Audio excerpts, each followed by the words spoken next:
मेरा अनुरोध है कि हमारे आज के विशिष्ट अतिथि मुख्य चिकित्सा अधिकारी डॉक्टर वीके मिश्रा साहब शायद अभी आए नहीं हैं। जिला प्रोबेशन अधिकारी श्री गौरव मिश्रा जी को आसन ग्रहण कराने के लिए मैं शिशिर जी गौरव मिश्रा जी को आसन ग्रहण कराएंगे। जिला कार्यक्रम अधिकारी श्री अरविंद कुमार रस्तोगी जी को आसन ग्रहण कराने के लिए मैं रूपक श्रीवास्तव जी से अनुरोध करता हूं। पीजी कॉलेज के प्राचार्य डॉक्टर आर के आज़ाद साहब को आसन ग्रहण कराने हेतु डॉक्टर प्रभात शुक्ला जी से मेरा अनुरोध है कि प्रभात जी महाविद्यालय के प्राचार्य डॉक्टर आर के आज़ाद साहब को आसन ग्रहण कराएंगे। अरुण कुमार यादव जी से अनुरोध है कि डॉक्टर JS ओझा साहब को आसन ग्रहण कराएंगे।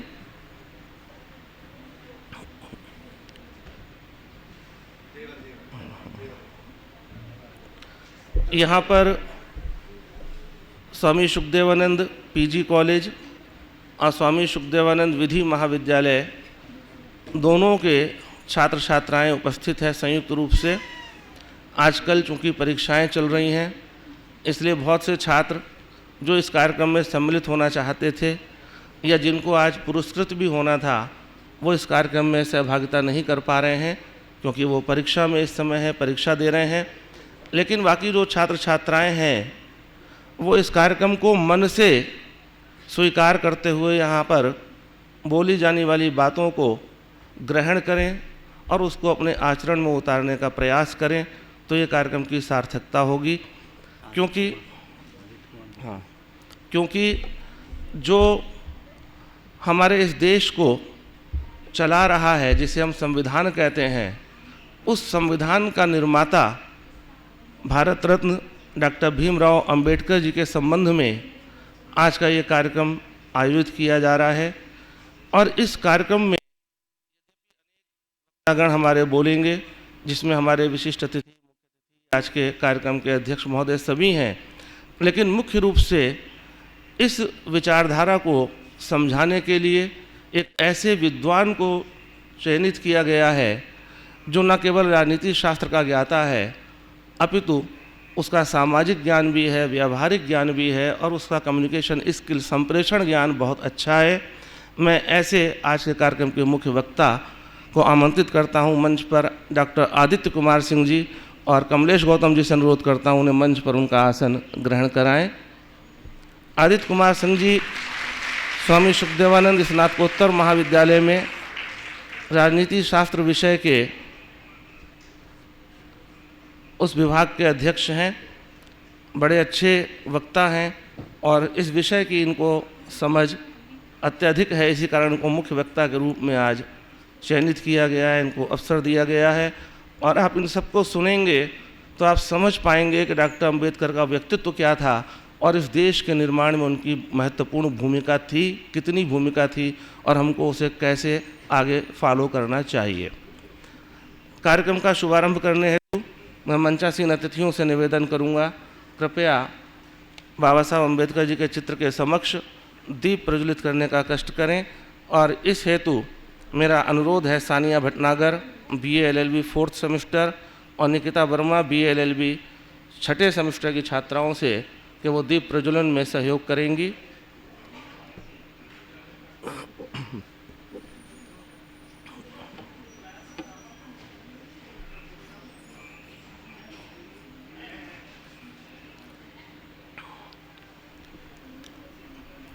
डॉक्टर AK मिश्रा साहब और अतिथिगण दीप प्रज्वलित करते हुए उसके बाद में डॉक्टर अंबेडकर साहब के चित्र पर माल्यार्पण भी किया जा रहा है।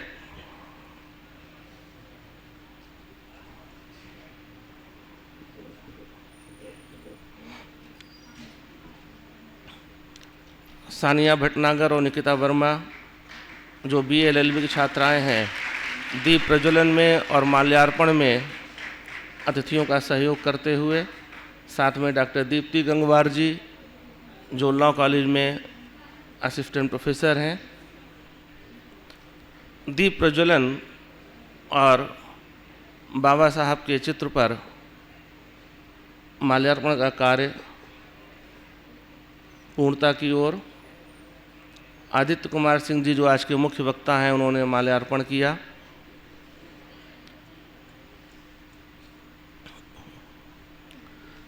अतिथिगण मंच पर अपना आसन ग्रहण करते हुए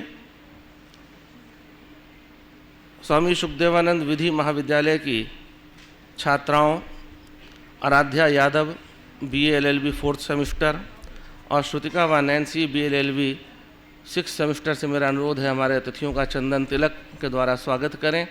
और डॉक्टर दीप्ति भटनागर जी जो लॉ कॉलेज में असिस्टेंट प्रोफेसर हैं, उनसे मेरा अनुरोध है एक पौधा देकर हमारे अतिथियों का स्वागत करेंगी।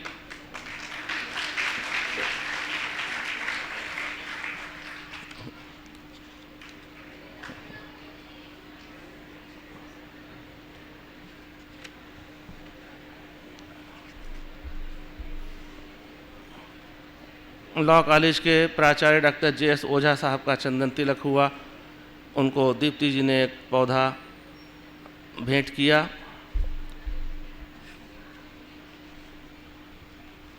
डॉक्टर RK आज़ाद साहब जो PG कॉलेज के प्रिंसिपल हैं, उनका चंदन तिलक एवं उन्हें पौधा भेंट करके उनका स्वागत किया गया। मैं कार्यक्रम को गति प्रदान करते हुए प्रोफेसर RK आज़ाद प्राचार्य SSPG कॉलेज से अनुरोध करूंगा, कृपया अपना स्वागत भाषण प्रस्तुत करें। प्रोफेसर RK आज़ाद साहब।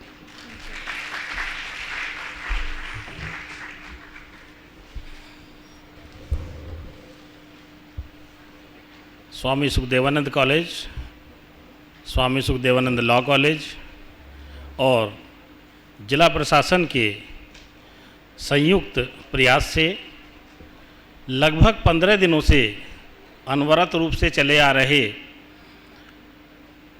भारत रत्न बाबा साहब डॉक्टर भीमराव अंबेडकर जी के जन्मोत्सव पर आज समापन का दिवस है। इस कार्यक्रम में मंचासीन स्वामी सुखदेवानंद कॉलेज और स्वामी सुखदेवानंद लॉ कॉलेज के प्रबंध समिति के सचिव परम आदरणीय प्रोफेसर AK मिश्रा जी जो आज के कार्यक्रम के अध्यक्ष हैं, मैं आपका स्वागत करता हूं।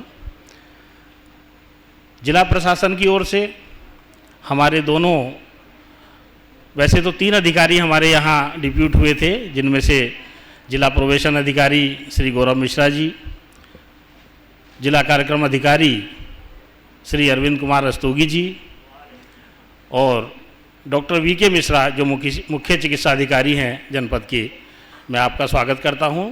मिश्रा जी आ रहे हैं। आज के कार्यक्रम को विस्तृत रूप से आज के विषय को संबोधित करने वाले हमारे मुख्य वक्ता हमारे ही महाविद्यालय के राजनीति शास्त्र विभाग के अध्यक्ष प्रोफेसर आदित्य कुमार जी मंचासीन हैं, मैं आपका स्वागत करता हूं। और इस कार्यक्रम में उपस्थित विधि महाविद्यालय के प्राचार्य प्रोफेसर ओझा जी और इस कार्यक्रम को संचालित कर रहे एवं इसका संयोजन कर रहे प्रोफेसर अनुराग अग्रवाल साहब, आपका स्वागत करता हूं। साथ ही में हमारे सभागार में हमारे प्रबुद्ध शिक्षकगण मौजूद हैं, जिनमें से प्रोफेसर प्रभाष शुक्ला जी, प्रोफेसर कमलेश बाबू गौतम जी, डॉक्टर अरुण कुमार यादव जी, डॉक्टर शिशिर शुक्ला जी, डॉक्टर मुमताज और तकनीकी सहायता दे रहे श्री अवनीश जी।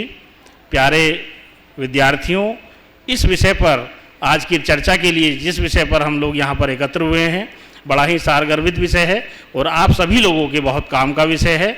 और उस महानुभाव, उस महान विभूति को याद करने का दिवस है जिसके लिए हम यहाँ पर एकत्रित हुए हैं। मैं आप सभी का सभागार में स्वागत करता हूँ। बहुत बहुत धन्यवाद।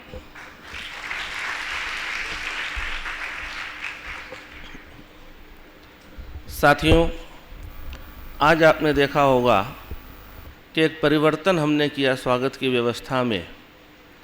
आज से पहले जो कार्यक्रम होते थे उनमें चंदन तिलक के बाद एक पुष्प कलिका भेंट की जाती थी और आज एक पौधा भेंट किया गया है। पुष्प प्रसन्नता का प्रतीक होते हैं। पुष्प का अर्थ है आप खिले रहो, लेकिन जिस पुष्प को हम भेंट करते हैं वो कुछ घंटों बाद खिलना बंद कर देता है और 24 घंटे के अंदर उस पुष्प का जीवन समाप्त हो जाता है। लेकिन जो पौधा है वो निरंतर बढ़ता है। इसे घर ले जाकर के किसी गमले में या ज़मीन में रोपा जाएगा ये निरंतर बढ़ेगा, बड़ा होगा, ऑक्सीजन देगा, फल देगा, फूल देगा। चूंकि डॉक्टर भीमराव अंबेडकर साहब का जीवन एक पुष्प की भांति नहीं था, बल्कि एक पौधे की भांति था, एक वृक्ष की भांति था। डॉक्टर अंबेडकर ने अपने जीवन को प्रसन्नता के लिए नहीं चुना था, अपने जीवन को श्रम के लिए चुना था। उन्होंने ऐसी ऐसी संस्थाओं का निर्माण किया जो बट वृक्ष बनकर के आज समाज को शीतल छाया दे रही हैं, ऑक्सीजन दे रही हैं, फल दे रही हैं, फूल दे रही हैं। डॉक्टर अंबेडकर जी ने हमारे देश को संचालित करने के लिए विधान की रचना की। उसी विधान, मेरा अभिप्राय है संविधान से, उसी के अंतर्गत इतना बड़ा देश चल रहा है, उसी के अंतर्गत हमारा समाज चल रहा है, उसी के अंतर्गत हमारी युवा पीढ़ी का निर्माण हो रहा है। तो ऐसे महान व्यक्तित्व को आज हम याद कर रहे हैं और पिछले 15 दिनों से विभिन्न प्रकार के कार्यक्रमों का आयोजन हमारे दोनों महाविद्यालयों में हो रहा है। आज उन विविध कार्यक्रमों के प्रतियोगिताओं के विजेताओं को भी इस मंच से पुरस्कृत किया जाएगा। कार्यक्रम के विषय में और अधिक हम चर्चा करेंगे अपने अतिथियों के माध्यम से। इस क्रम में मैं सर्वप्रथम आमंत्रित करता हूं श्री गौरव मिश्रा जी को, जो जिला प्रोबेशन अधिकारी हैं, कि वो आज के इस दिवस पर अपना विचार रखने की कृपा करें। श्री गौरव मिश्रा जी।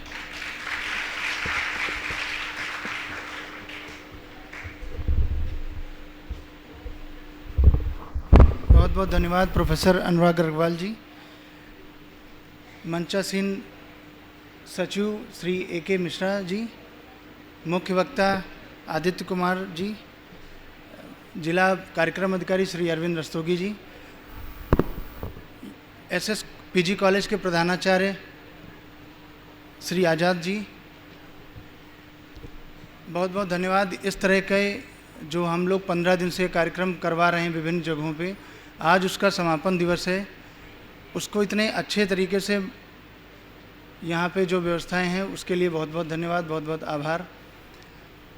बाबा साहब भीमराव अंबेडकर जी इतने महान कृतित्व व्यक्तित्व हैं, उनके बारे में दो शब्द मैं कैसे कहूँ ये मुझे समझ में नहीं आ रहा है, लेकिन उन्होंने जो प्रारूप समिति के अध्यक्ष रहते हुए जो जीवंत दस्तावेज दिया संविधान के रूप में, जो आज भी उतना ही प्रासंगिक है।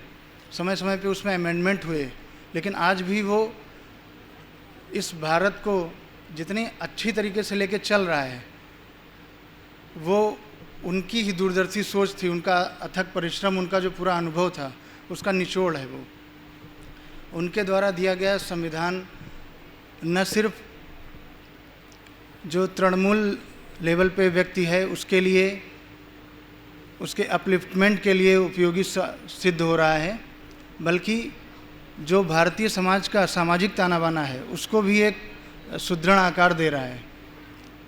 भारत के साथ आज़ाद हुए 1947 से लेकर 52 तक बहुत सारे देश आज़ाद हुए, लेकिन जितना फ्लेक्सिबल और जितना जीवंत भारत का संविधान बन के उभरा, कई देशों में वो फ्लॉप हो गया। पड़ोसी देश में भी क्या हुआ, बहुत बार वहाँ चुनाव हुए, तख्ता पलट भी हुआ, सब हुआ, लेकिन भारतीय संविधान की ये विशेषता रही कि उसने राजनीतिक स्थिरता के साथ साथ सकारात्मक रूप से राजनीति सत्ता परिवर्तन को भी सजो के रखा, संभाल के रखा। कभी ऐसा अवसर नहीं आने दिया कि सेना या कोई और तत्व हावी हो जाए और समाज को, राजनीतिक व्यवस्था को अस्थिर कर दे। तो ये उनका ही दूरदर्शी नेतृत्व था, उनकी दूरदर्शी प्रतिभा थी, जो आज इस तरह से हम लोग अभी संविधान को जी रहे हैं। संविधान के परिप्रेक्ष्य में सभी वर्गों के अधिकारों की रक्षा भी हो रही है। हो सकता है कि आज जो काम हो रहा हो 20 साल बाद वो उतना मतलब उसको है दृष्टि से देखा जाने लगे, क्योंकि उस समय जो चीज़ हो रही थी उसको उन्होंने देखा और उन्होंने 20 साल के बाद जिस विचार को लोगों के बीच आना था उनके मन में पहले ही आ गया। उन्होंने उसको तुरंत उसको इम्प्लीमेंट करने के लिए उन्होंने सकारात्मक सुझाव दिया और संविधान में उसको इंसर्ट कराया, उसको प्रविष्ट कराया। हो सकता है अभी जैसे ग्राम पंचायतों में जो सफाई का कार्य होता है उसमें कोई नवाचार नहीं दिखता है, व्यक्ति के द्वारा किया जाता है, लेकिन भविष्य में बहुत सारी मशीन जैसे नगर निगम नगर पालिका में वो ग्राम पंचायत लेवल पे जाएं और मशीनों से ये कार्य हो, रोबोट के द्वारा ये कार्य हो, तो जब हम 20-30 साल बाद जाएंगे तो सोचेंगे कि व्यक्ति कर रहा था कितना बुरा था ये। इसी तरह से सकारात्मक परिवर्तन होते रहेंगे और हम लोग उनकी प्रेरणा से हम लोग इसी तरह के नवाचारी कदम उठाते रहेंगे। सारा जो भारतीय संविधान के उसके आलोक में सारे राजनीतिज्ञ, सारी पार्टियां, सारा जो है राजनीतिक ताना बाना उसी के क्रम में आगे बढ़ता रहेगा। और मुझे पूरी उम्मीद है कि भारतीय समाज अभी भी जो जातिवाद और वर्ण व्यवस्था की जो कुरीतियाँ हैं वो दूर होंगी। हालांकि वर्ण व्यवस्था को बहुत ही अच्छे मतलब साफ नियत से उसको लाया गया था, लेकिन वर्ण व्यवस्था में आगे चल के भ्रांतियाँ उत्पन्न हो गई। जातिवाद ने थोड़ा थोड़ा उसको और मतलब डिस्टॉर्टेड कर दिया, लेकिन सकारात्मक परिवर्तन चल रहा है और वो ये होता रहेगा। आज हम यहाँ पे जिनकी जयंती आदरणीय सम्माननीय परम श्रद्धेय भारत रत्न भीमराव अंबेडकर जी की जयंती के अवसर पे सब लोग इसी क्रम में जो है सकारात्मकता की ओर बढ़ते रहेंगे। यहाँ पे बुलाने के लिए प्रिंसिपल साहब का, सचिव महोदय का, सभी का बहुत बहुत धन्यवाद, बहुत बहुत धन्यवाद।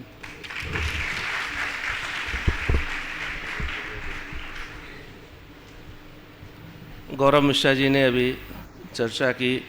डॉक्टर अंबेडकर जी ने जो नियम, जो संविधान बनाए, उसी का परिणाम है कि हमारा देश एकजुट है और हमारी सत्ता मजबूत है।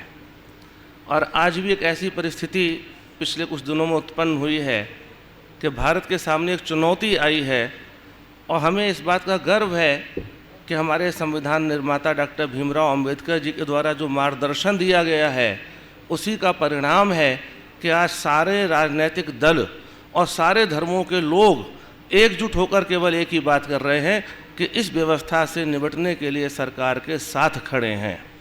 ये संविधान का ही मार्गदर्शन है कि यहाँ हम धर्म का भेद भी भूल रहे हैं, जाति का भेद भी भूल रहे हैं। हम सिर्फ ये सोच रहे हैं हम केवल भारतीय हैं और भारतीय ही हैं, और पूरा भारत एकजुट होकर के उस व्यवस्था से, उस आतंकवाद से निपटने के लिए तैयार है जिसका अभी हमने एक खराब चित्र देखा था।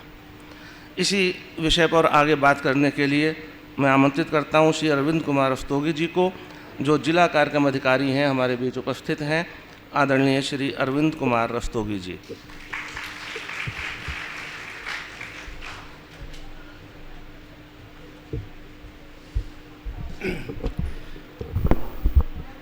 धन्यवाद संचालक महोदय।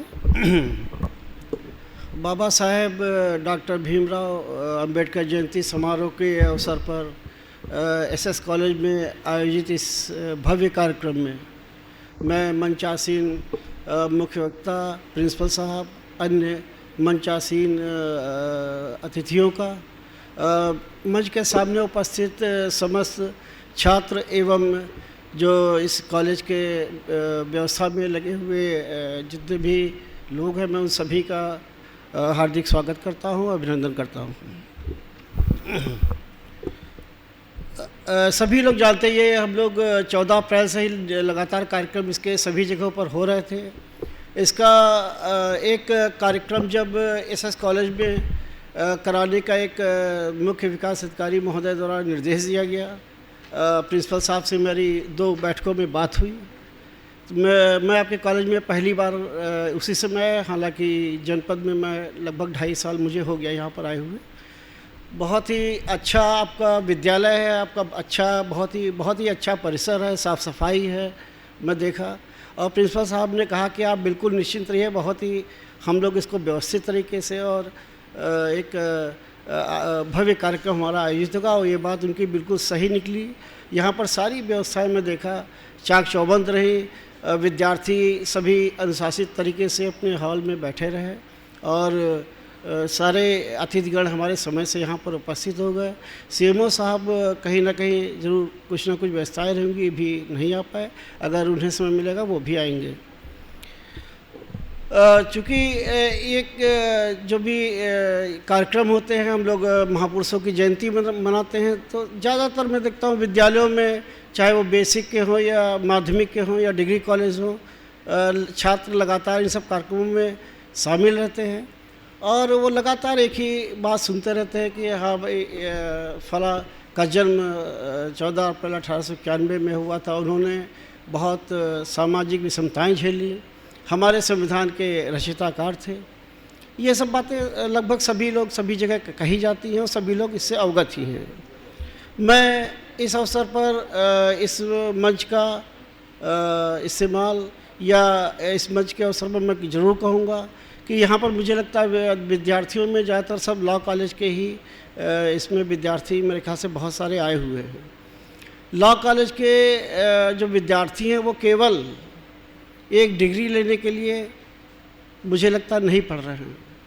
लॉ कॉलेज के जो स्टूडेंट्स हैं, जो हमारा संविधान बना, संविधान में जो भी कानून दिए गए हैं, जो भी कानून बनते हैं, उसको जब वास्तव में लागू किया जाता है तो वो कानून की कसौटी पर खरा है अथवा नहीं है, ये देखने का काम न्यायपालिका का ही है। और लॉ कॉलेज को जो स्टूडेंट्स हैं ये आगे चल के लॉ ऑफिसर भी बनेंगे, जजेस भी बन सकते हैं, एडवोकेट्स भी होंगे। तो हम लोग आपस में ये जो पूरा न्याय विभाग व्यवस्था से जुड़ा हुआ है, तो आप लोग काफ़ी महत्वपूर्ण इसके अंग हैं। बाबा साहब ने जब संविधान बनाया तो उन्होंने उस समय, अगर आप उसके चूँकि मुझे नहीं आइडिया कि आप लोगों ने कितना उसको जो उसके पीछे की जो डिस्कशंस हैं वो कितने पढ़े हैं, लेकिन एक बात उन्होंने मुख्यतः कही थी कि ये एक जो संविधान में बना रहा हूँ, ये एक मार्गदर्शी सिद्धांत है, एक मार्गदर्शन है कि सभी नागरिकों को एक समान अधिकार देना। जो समाज में कई सदियों में किन्हीं कारणों से किसी व्यवस्थाओं से पीछे रह गए हैं, उनको थोड़ा सा सपोर्ट देके उनको मुख्य धारा में लाना। और बहुत सारे, चूँकि भारत देश में कई रीतियाँ थीं, नीतियाँ थीं, परंपराएं थीं, सबके अपने अपने सामाजिक टैबूज थे, उन सबको एक साथ बैठाना बहुत ही कठिन था। और उन्होंने कहा था कि इस संविधान की सार्थकता इसको लागू करने वालों के ऊपर निर्भर करेगी। उसको लागू करने वाले अगर आप देखें तो इसमें आप न्याय व्यवस्था में देखें तो वकील भी हैं, जज भी हैं, प्रशासन में देखें तो जो उसकी मशीनरी है पूरी, इसके अधिकारीगण हैं, कर्मचारीगण हैं। और इसको अगर आप नियम बनाने में देखें तो इसकी जो हमारी संसद है, विधायक हमारे विधानसभा मंडल है, वो सब उसके कानून बनाते हैं।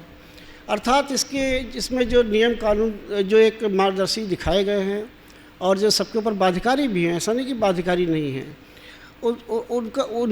उनका तात्पर्य ये है कि आप जो भी कानून बनाएं वो सभी पूरे समाज के लिए जो है वो लाभकारी हो।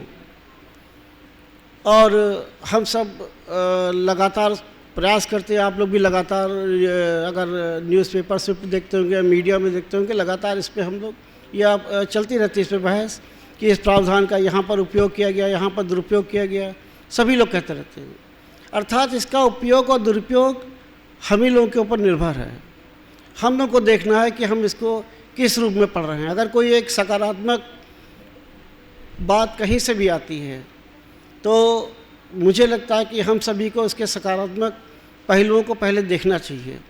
ऐसा नहीं है कि मान लीजिए कि एक इसको अगर आप मैं एक उदाहरण से समझाऊं कि मैं जब इधर आ रहा था तो मैं देखा कि ये जो पुल बना हुआ है बीच में, जो चौराहे से आके आते हैं, तो कुछ सब्जी वालों के लिए दुकानें आवंटित की गई हैं पुल के बाईं साइड में। दुकानें आवंटित कर दी गई, सारी खाली पड़ी हैं।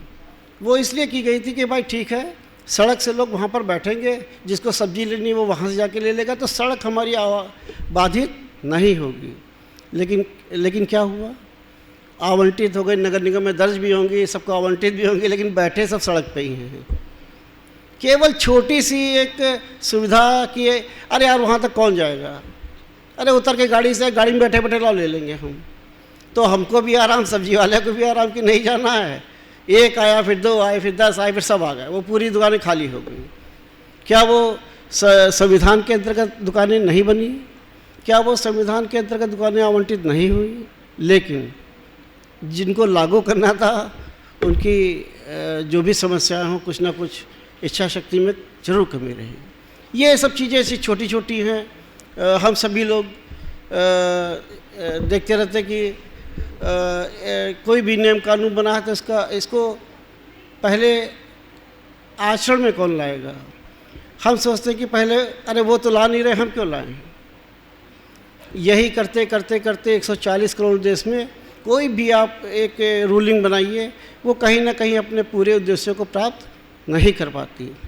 तो चूँकि स्टूडेंट्स हैं, युवा हैं भी, अभी पूरा कैरियर भी है, जीवन है उनका, आप लोग अभी से इस बात को ज़रूर सोचें कि पढ़ने के लिए, पढ़ना सिर्फ नौकरी के लिए नहीं है, पढ़ना सिर्फ कैरियर के लिए नहीं है, हम सबका समाज के लिए भी कोई ना कोई योगदान होना चाहिए।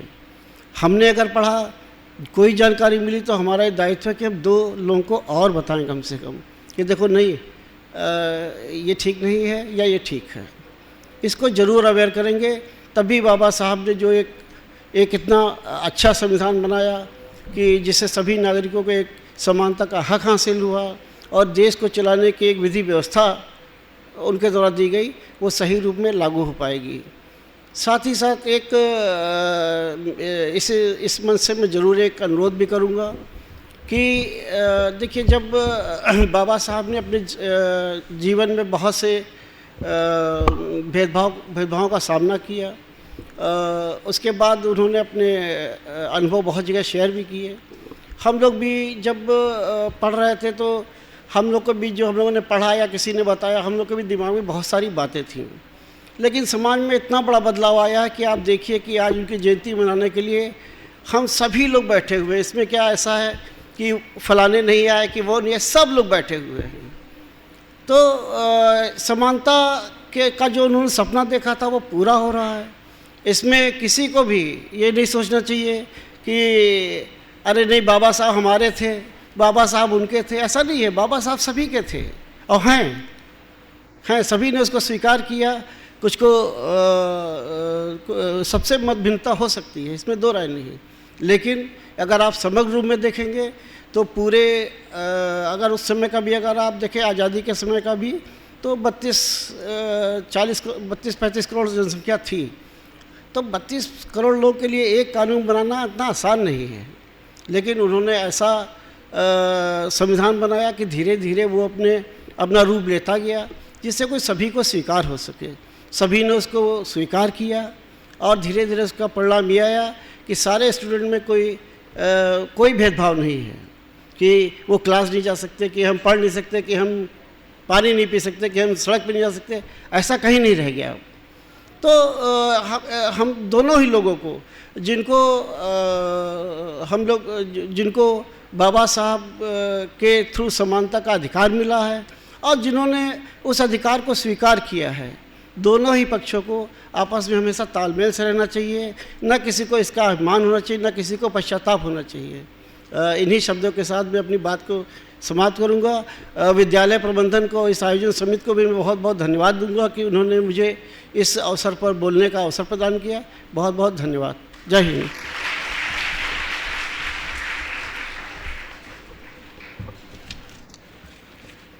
डॉक्टर भीमराव अंबेडकर जी, जिनका नाम ही है भीम। भीम शब्द का ही अर्थ होता है अत्यंत विशाल।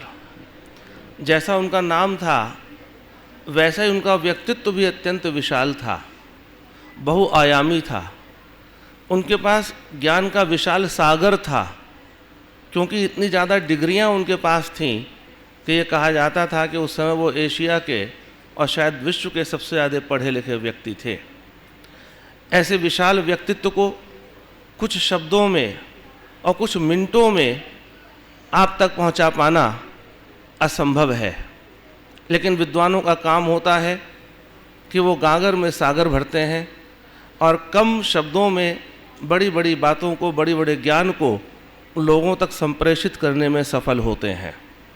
और ऐसे विद्वानों को हम लोग अपने कार्यक्रमों में मुख्य वक्ता के रूप में आमंत्रित करते हैं, ताकि वो अपनी कला से, अपनी शैली से किसी महान व्यक्तित्व को, उसके चरित्र को आप तक पहुंचा सकें, आपको समझा सकें। आज हमारे मुख्य अतिथि के रूप में, मुख्य वक्ता के रूप में हमारे बीच उपस्थित हैं डॉक्टर आदित्य कुमार सिंह जी, जो राजनीति शास्त्र विभाग के अध्यक्ष हैं स्वामी सुखदेवानंद पीजी कॉलेज में। मैं आज के विषय के ऊपर प्रकाश रखने हेतु उन्हें सादर आमंत्रित करता हूँ।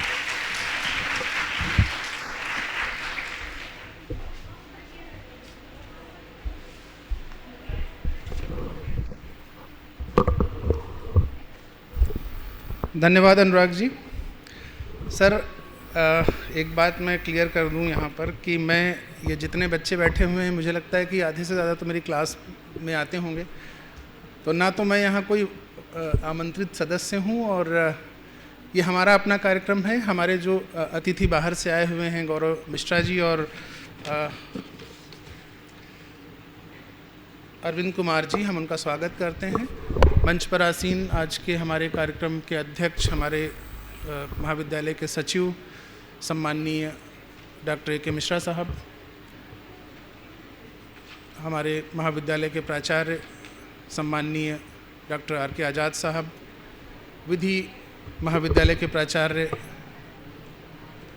डॉक्टर जयशंकर ओझा साहब, आज का कार्यक्रम का संचालन कर रहे बड़े भाई डॉक्टर अनुराग अग्रवाल जी,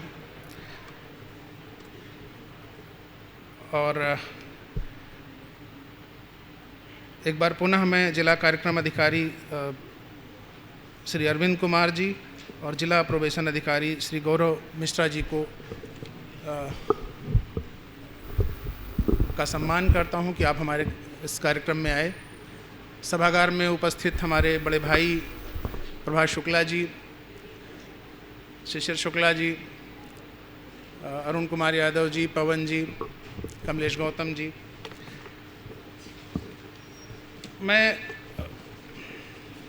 आप तो सब जानते हैं, बच्चों अगर क्लास में आते होंगे, थोड़ा बहुत अगर सुना होगा, तो मैं कोशिश करूंगा कुछ दो चार इस तरह की बातें जो आपके साथ शेयर कर सकें। हमारे कार्यक्रम में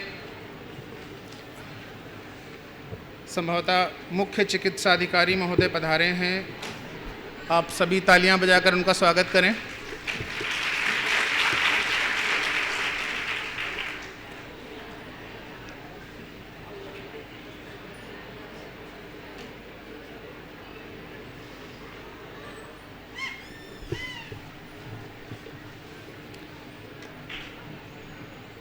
हमारे आज के कार्यक्रम के विशिष्ट अतिथि मुख्य चिकित्सा अधिकारी श्री वी के मिश्रा जी पधार चुके हैं, हम उनका स्वागत करते हैं। बहुत समय न लेते हुए मैं अपनी बात शुरू करता हूं कि आज का जो हमारा जो ये अमृत महोत्सव का काल चल रहा है, उसमें एक पखवाड़ा मनाया गया डॉक्टर बाबा साहब भीमराव अंबेडकर की जयंती के रूप में कि हम 14 अप्रैल से लेकर 28 अप्रैल के बीच में एक कार्यक्रम का आयोजन करेंगे, और उसमें नाम दिया गया हमारा संविधान हमारा स्वाभिमान। आप यकीन मानिए, मैं मानता हूँ इस बात को कि इस संविधान ने हमें वो कुछ दिया जो शायद हम कल्पना नहीं कर सकते थे, और ये संविधान की ताकत है कि एक छोटा सा व्यक्ति जब कभी भी, अब आपको ये पता होगा, इस बात को आप अच्छे से जानते होंगे कि ये जो हमारे अधिकार या जो विधियां होती हैं, ये एक व्यवस्था को चलाने के लिए होती हैं। हमने इस देश के संविधान को बनाया, बाबा साहब भीमराव अंबेडकर साहब ने इस संविधान को बनाया कि ताकि इस देश की व्यवस्था को ठीक से संचालित किया जा सके। और ये जो कानून था इस देश को चलाने का, बनाने, जिसके आधार पर, जिसको हम संविधान कहते हैं, तो एक बात जो संवैधानिक मुद्दों से जुड़ी हुई है, मैं ये कहना चाहता हूँ कि जब देश आज़ाद हुआ तो उस समय बहुत सारी समस्याएं थी हमारे देश के सामने। सांस्कृतिक विविधता, भाषाई विविधता, राजनैतिक असहमति, आर्थिक असमानता, और सबसे बड़ी बात ये थी कि जब देश आज़ाद हुआ तो एक सवाल हमारे सामने था कि हम इस संविधान का स्वरूप क्या रखें। और इस सब के लिए एक ड्राफ्ट कमेटी बनी। आप लोगों ने पढ़ा होगा, उसकी डेट्स में जाने की ज़रूरत नहीं है कि किस तारीख में कौन सी सभा की गई और क्या किया गया। तो एक ड्राफ्ट कमेटी बनी और उसमें बाबा साहब भीमराव अंबेडकर को और 7 लोगों को और मेंबर बनाया गया और उन सब ने मिलकर एक कॉन्स्टिट्यूशन का निर्माण किया, जिसको हम कहते हैं कि भारत का संविधान है। अभी गौरव मिश्रा जी एक बात कर रहे थे कि आज़ादी के बाद से कुछ समय के लिए जो आज़ादी आई तो बहुत सारे देशों में आज़ादी आई और बहुत सारे देशों ने अपने अपने संविधान बनाए और वो फ्लॉप हो गए। हमारे संविधान में और उनके संविधान में सिर्फ इतना अंतर था कि उन्होंने धर्म को संविधान बनाया और हमने संविधान को अपना धर्म बनाया। इसलिए हमारा देश आज भी बहुत सारी चीज़ों के साथ चल रहा है। फ्लेक्सिबिलिटी है हमारे संविधान में, कॉन्स्टिट्यूशन में। एक बात और जो मैं कहना चाहता हूँ आपसे वो ये है कि जब आप किसी चीज़ को महसूस करते हैं और वो जो महसूस किया हुआ होता है उसकी बात कुछ अलग होती है। मैं आपको बताऊंगा, वो शायद नहीं आएगी। जैसे हम लोग पढ़ाते हैं पॉलिटिकल साइंस में कि रूसो ने कहा कि बच्चे को छोड़ दीजिए, अगर वो आग छुएगा तब वो जानेगा कि जलन क्या होती है। जिस दिन जल जाएगा दोबारा आग नहीं छुएगा। अगर कोई बच्चा, आपने भी पढ़ा होगा बाबा साहब भीमराव अंबेडकर साहब के बारे में कि एक बार सवाल पूछा गया उनके क्लास में, टीचर ने पूछा कि आप बताइए कि ऐसी कौन सी चीज़ है जिसको आप देखते तो हैं लेकिन छू नहीं सकते। तो किसी ने कहा हम आसमान नहीं छू सकते, किसी ने कुछ कहा, किसी ने कुछ कहा। उन्होंने कहा कि मुझे जो घड़ा रखा हुआ है इसको मैं देखता तो रोज़ मैं चाहे प्यास से मर जाऊं लेकिन मैं इसको छू नहीं सकता। ये जो महसूस करने की चीज़ है, जो महसूस किया उन्होंने, उसको, उसका जो इम्प्लीमेंटेशन होता है वो बहुत महत्वपूर्ण होता है। एक सर्वेश्वर दयाल की 4 लाइनें हैं, छोटी सी कविता है, शुरू करता हूँ अपनी बात वहाँ से। उन्होंने एक लाइन लिखी थी कि पोस्टमार्टम क्या है। उसमें उन्होंने लिखा था कि गोली खाकर एक के मुंह से निकला राम, दूसरे के मुंह से निकला माओ, तीसरे के मुंह से निकला आलू। पोस्टमार्टम की रिपोर्ट ये कहती है कि पहले दोनों मरने वालों के पेट भरे हुए थे। ये जो समझ है ये बड़ी मुश्किल से आती है। जिनके पेट भरे हुए हैं उनको धर्म, उनको जातियाँ, उनको और बहुत सारी चीज़ें समझ में आती हैं। लेकिन जो भूखा है, जो किसी चीज़ से, क्या कहना चाहिए, उसके पास वो सुविधा नहीं है, वो बहुत मुश्किल से उस बात को समझ पाता है। तो डॉक्टर भीमराव अंबेडकर साहब ने इस बात को महसूस किया। और जैसे हम लोग कहते हैं ना कि हिंदू धर्म में आत्मा मर जाती है, आत्मा जीवित रहती है, शरीर मर जाता है। लेकिन मुझे कहीं लगता है कि जब कभी बहुत सारी आत्माएं मरी होंगी और शरीर जीवित रहे होंगे और उन्होंने जो काम किए होंगे जाति के नाम पर, धर्म के नाम पर, तब जाकर कहीं एक बाबा साहब भीमराव अंबेडकर पैदा हुए होंगे और उन्होंने उस बात को महसूस किया होगा कि हमें एक ऐसे भारत की रचना करनी है, कैसे संविधान को बनाना है जो सबको साथ लेकर चले। आप इस बात को समझेंगे कि जब हम कॉन्स्टिट्यूशन की एक एक लाइन पढ़ते हैं तो आप उसको देखिए, समानता के अधिकार में धर्म के आधार पर, जाति के आधार पर, भाषा के आधार पर, लिंग के आधार पर, जन्मस्थान के आधार पर भेदभाव न करने की बात की गई। इसका मतलब ये डिस्क्रिमिनेशन हमारे देश में होता चला आ रहा होगा, क्योंकि ना उस समय आप थे ना हम थे। जैसे हमारे कुछ मित्र हैं वो ये कहते हैं कि इतिहास वो है जो इतिहासकार कह देते हैं। तो जो व्याख्या की ताकत है, जो डिस्क्रिप्शन है, जो वर्णन हम लोग करते हैं, उसी के आधार पर हम चीज़ों को समझने लगते हैं। और एक समय आता है, जैसे बहुत सारे आपने सुना होंगे इस चीज़ को कि जब कभी कोई एडवर्टीज़मेंट आता है तो आप 10 बार देख लीजिए, 50 बार देख लीजिए, फिर आप सेंसलेस हो जाते हैं, फिर आपको समझ में नहीं आता कि इसमें क्या कहा जा रहा है। तो ठीक उसी तरह की कुछ स्थितियाँ रही होंगी मुझे लगता है, और उन सब चीज़ों को समझकर उन्होंने इस बात को महसूस किया। जैसे एक सवाल और हमारे सामने अक्सर आता है इस बात को लेकर कि डॉक्टर साहब, बाबा साहब भीमराव अंबेडकर को ड्राफ्ट कमेटी का चेयरमैन क्यों बनाया गया, जबकि पूरा नेहरू जी से भी उनके 36 के आंकड़े थे, पटेल से उनके 36 के आंकड़े थे, गांधी जी उनको एक्सेप्ट नहीं करते थे।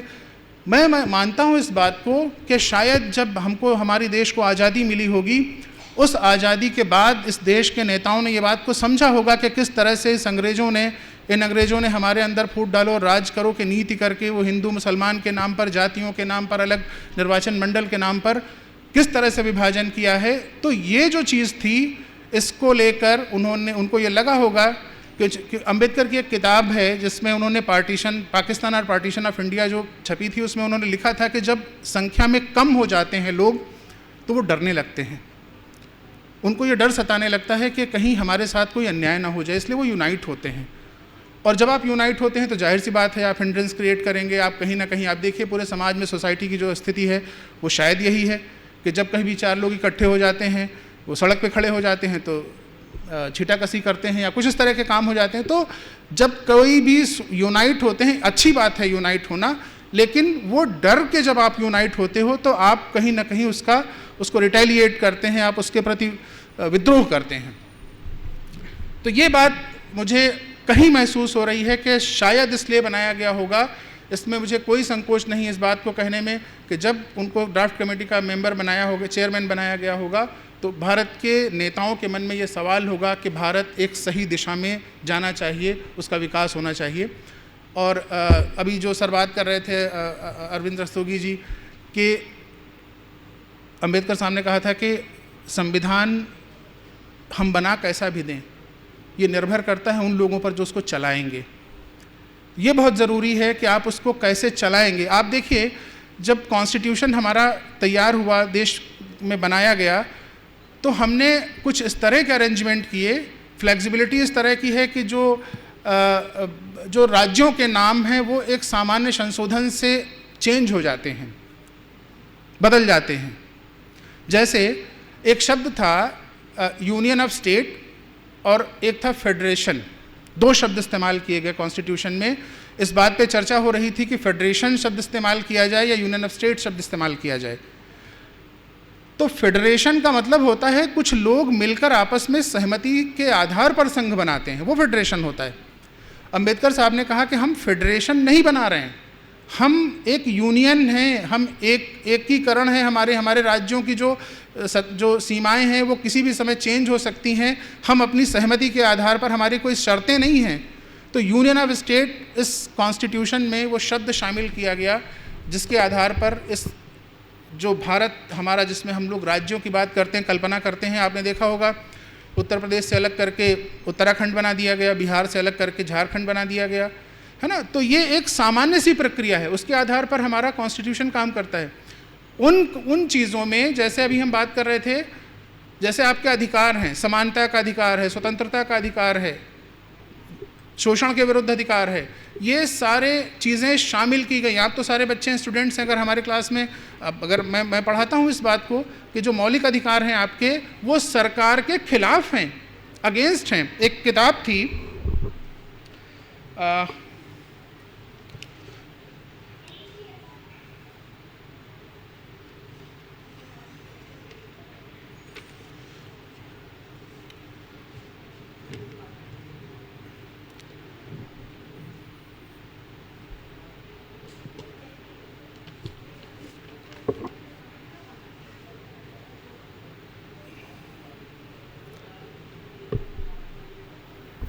मैं इसमें थोड़ा सा मुझे अभी याद आएगा तो मैं बताऊंगा। रोहित डे की एक किताब थी, ए पीपुल्स कॉन्स्टिट्यूशन, और उसमें उन्होंने जो रोज़ की घटनाएं होती हैं, the everyday life of the law in Indian Republic, उसमें उन्होंने जो रोज़ की घटनाएं होती हैं उनके बारे में लिखा। और ये लिखा हुआ है, ये पहला व्यक्ति था जिसने जाके सुप्रीम कोर्ट में वहाँ की जो रिकॉर्ड रूम था उसको खंगाला और बहुत सारी चीज़ें वहाँ से कलेक्ट की। उनकी एक किताब आई थी जिसका नाम था ए पीपल्स कॉन्स्टिट्यूशन। उसमें एक मेंशन किया गया है, हमारे अपने इसी शहर के जलालाबाद के मोहम्मद यासीन थे, उन्होंने एक केस किया था और उस जलालाबाद में ये कहा गया था कि यहाँ पर सब्जी बेचने का जो काम है वो कोई एक व्यक्ति को ठेकेदार उसका बना दिया गया। एक शाहजहांपुर से जलालाबाद का एक व्यक्ति जाके सुप्रीम कोर्ट में अपील करता है अपने अपने अधिकार के तहत कि आप किस आधार पर हमारी जो जीविका का आधार है वो कैसे आप हमसे ले सकते हैं, ये एक व्यक्ति को राइट कैसे दिया जाएगा, और ये उसको मेंशन किया गया है बाकायदा। तो ये जो कानून था, इस कानून से सरकार के ऊपर अंकुश लगा और जनता जीती। इसको हम लिमिटेड गवर्नमेंट कहते हैं, सीमित सरकार। और ये कॉन्सेप्ट इंडियन कॉन्स्टिट्यूशन का जो सीमित सरकार का कॉन्सेप्ट था, ये हमारे अधिकारों के, हमारे मूल कर्तव्यों के, ये जो हमारे directive state of principles of state policy हैं, इनके थ्रू हमें मिले। और इसमें एक बहुत बड़ी अहम भूमिका डॉक्टर बाबा साहब भीमराव अंबेडकर की रही। एक और विषय है जिस पर मैं आपको चर्चा करना चाहता हूं, और वो ये है कि आपको पता होगा कि अंबेडकर साहब 1913 में अमेरिका पढ़ने के लिए गए हुए थे। वहाँ पर उनके स्पीच में उन्होंने कहा था कि माँ बाप अपने बच्चों को जन्म देते हैं, कर्म नहीं। माँ अपने बच्चों के जीवन को उचित मोड़ दे सकती है, और यही बात अपने मन पर अंकित करके यदि हम अपने लड़कों के साथ लड़कियों को भी शिक्षित करें तो हमारे समाज की उन्नति और तेज होगी। आप सोच देखिए, हम जिस बात को कह रहे हैं एजुकेशन, अभी 2-3 और चीज़ें इसमें शामिल हैं। जैसे 10 नवंबर 1938 को बॉम्बे लेजिस्लेटिव असेंबली में उन्होंने स्पीच देते हुए कहा कि जो महिलाएं हैं उनके हितों की रक्षा की जानी चाहिए और उनके स्वास्थ्य को लेकर और उन पर कानून बनना चाहिए। और इसी को लेकर 1942 में मैटरनिटी बेनिफिट बिल लाया गया, जो 1961 में पास हुआ। इंडियन गवर्नमेंट ने उसको पास किया। जो आज महिलाएं काम करती हैं, उनको मैटरनिटी लीव मिलती है, ये बाबा साहब भीमराव अंबेडकर की वजह से था। और आप समझिए कि अमेरिका में ये बिल हो रहा है, 1993 में पास होता है। तो हम या हमारी सोच या बाबा साहब अंबेडकर की सोच कितनी आगे थी। अभी सर कह रहे थे, तो मैं भी ये बात कह रहा हूँ कि कभी भी दुनिया में जो महापुरुष होते हैं उनकी कोई जाति नहीं होती, वो जाति से परे होते हैं। वो हमेशा समाज के लिए सोचते हैं, सोसाइटी के लिए सोचते हैं और भले के लिए सोचते हैं। हमारी अपनी सीमाएं हैं उनको समझने की कि हम उनको किस निगाह से देखते हैं।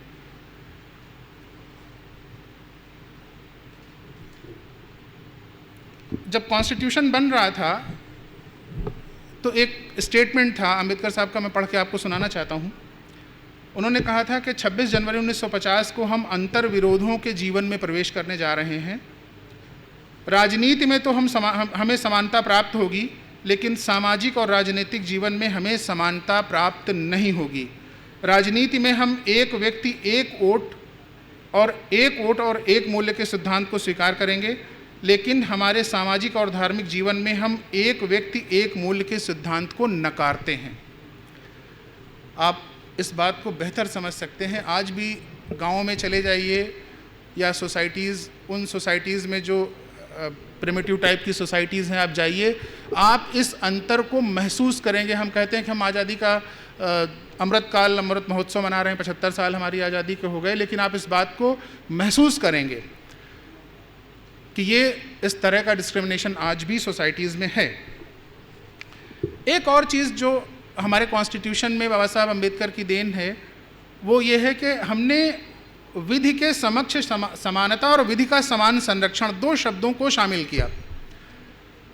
समस्या ये थी कि जब आज़ाद हुए तो तमाम रजवाड़े, तमाम रियासतें, तमाम बड़े लोग, वो सब हुआ करते थे, और उनके साथ में हमें अगर कोई हमारे साथ अन्याय करे तो हम कैसे जाएंगे कोर्ट में।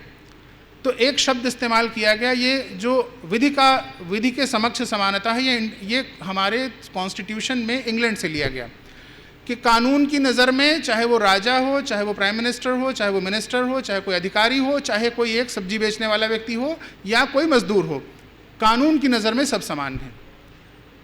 और ये बड़ी बात थी जिसको इंडियन कॉन्स्टिट्यूशन में शामिल किया गया, क्योंकि हर व्यक्ति को ये लगता था कि हम कानून से, कोई भी बड़ा व्यक्ति अगर हमारा नुकसान करता है तो हम उससे लड़के अपने हकों को प्राप्त कर सकते हैं। और विधि का समान संरक्षण का मतलब ये है कि कानून सबको समान रूप से संरक्षण प्रदान करेगा। ऐसा नहीं होगा कि कोई बड़ा है तो उसके लिए अलग होगा और कोई छोटा है या कोई गरीब है तो उसके लिए कोई अलग संविधान होगा या कोई कानून होगा। एक और चीज़ जो बाबा साहब भीमराव अम्बेडकर ने इस कॉन्स्टिट्यूशन को दिया, चूँकि मैं कंटेम्प्रेरी कॉन्टेक्स्ट में बात कर रहा हूँ, वर्तमान परिप्रेक्ष्य में, जैसे जो ईपीएफ है और जीपीएफ है, ये दोनों बाबा साहब भीमराव अम्बेडकर की देन है। आज जो लोग नौकरी कर रहे हैं वो ये जानते हैं बेहतर तरीके से कि कर्मचारी भविष्य निधि और दूसरा जो हमारा राज्य बीमा हुआ करता है, इसके लिए बिल लाए गए थे और फैक्ट्री एक्ट बना था 1946 में और ट्रेड यूनियन एक्ट 1947 में बनाया गया था, जो आगे चल के इम्प्लीमेंट हुआ और उन्हीं के आधार पर ईपीएफ और जीपीएफ का अरेंजमेंट किया गया, ताकि अगर किसी कर्मचारी के साथ कोई हादसा हो जाए या उसके परिवार में कोई ट्रेजेडी हो जाए तो कम से कम उसकी फैमिली एक मिनिमम जीवन यापन कर सके और उसके बच्चों को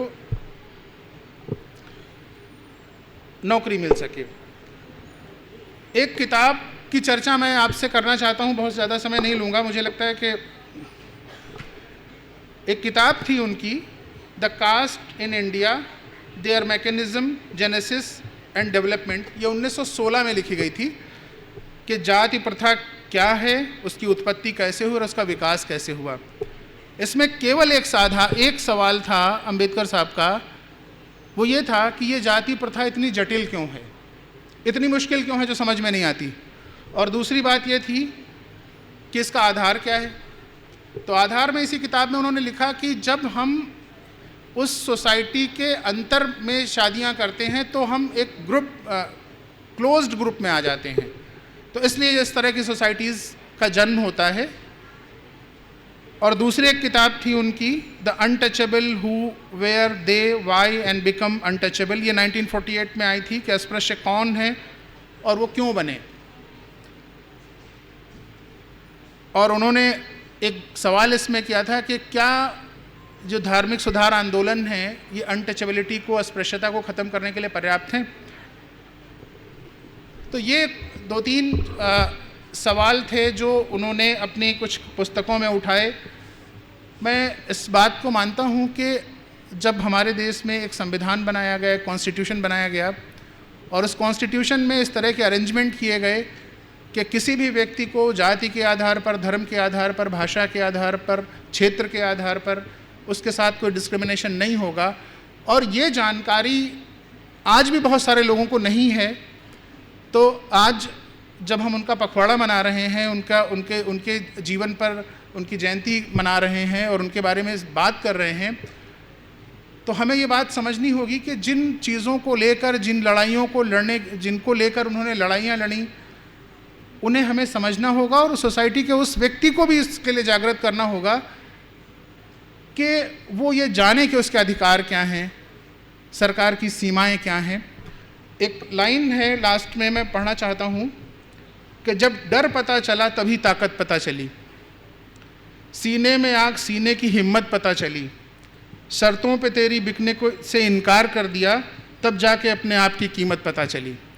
तो ये जो चीज़ थी अंबेडकर साहब की, कहीं नहीं झुके वो बहुत सारे उनके साथ बीच में आए। जैसे 1-2 बार कभी हुआ, जैसे आप लोग पढ़ रहे होंगे अगर उसमें, तो पूना पैक्ट और उसमें 1-2 बार वो थोड़ा सा हुआ, लेकिन उन्होंने कभी अपने आप से समझौता नहीं किया और अपने सिद्धांतों के साथ वो चलते रहे। आखिरी में मैं गोपाल दास नीरज की 2 लाइनें हैं, उनके साथ अपनी बात ख़त्म करूँगा कि लाखों बार गगरियाँ टूटी शिकन नाई पनघट पर, लाखों बार किश्तियाँ डूबी चहल पहल है वो तट पर, तम की उम्र बढ़ाने वालों, लौ की उम्र घटाने वालों, लाख करे पतझड़ कोशिश पर, उपवन नहीं मरा करता है, छिप छिप कर अश्रु बहाने वालों, मोती व्यर्थ लुटाने वालों, कुछ सपनों के लुट जाने से जीवन नहीं मरा करता है। Thank you very much.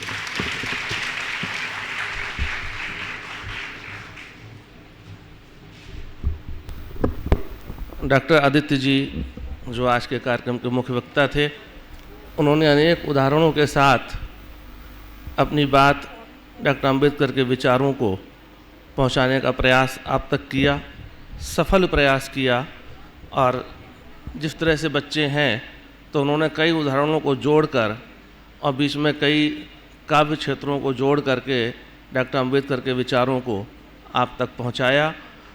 और एक बार ज़रूर विचार करें अपने मन में जाकर के घर पर कि डॉक्टर अंबेडकर कितने महान व्यक्तित्व थे। क्या हम एक ऐसे भारत का निर्माण करने में अपना योगदान दे पा रहे हैं जैसा वो चाहते थे। यदि उसमें कोई कमी है तो ये सारे नौजवान इस बात का संकल्प लें कि हम एक ऐसे भारत का निर्माण करने में पूर्ण रूप से अपनी भूमिका का निर्वहन करेंगे जैसा डॉक्टर अंबेडकर ने सोचा था, जैसी उनकी कल्पना थी। और इस कार्यक्रम के बीच में हमारे एक और विशिष्ट अतिथि डॉक्टर बीके मिश्रा साहब, जो मुख्य चिकित्सा अधिकारी शाहजहाँपुर के हैं, वो पधार चुके हैं।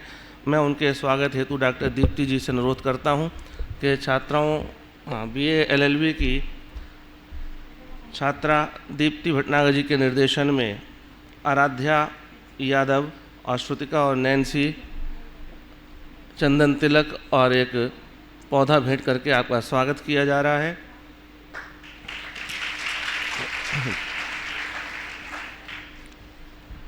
मैं डॉक्टर VK मिश्रा साहब को आज के इस अवसर पर अपने विचार रखने हेतु आमंत्रित करता हूं। इसके बाद पुरस्कार वितरण होगा। विभिन्न प्रतियोगिताएं जो पिछले 15 दिन में हुई हैं उनके विजेताओं को डॉक्टर मिश्रा साहब।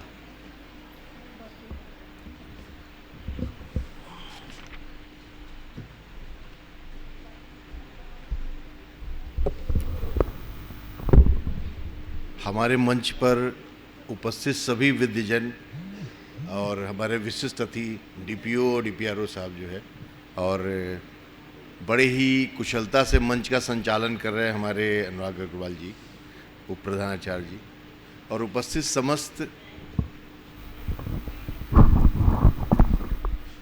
समस्त यहाँ विद्यार्थीगण एवं विद्यालय के अन्य कर्मी व शिक्षक व अन्य स्टाफ। अभी हमारे मुख्य वक्ता ने अंबेडकर जी पे काफ़ी डिटेल, काफ़ी विस्तृत जो है व्याख्यान दिया, कुछ बचा नहीं।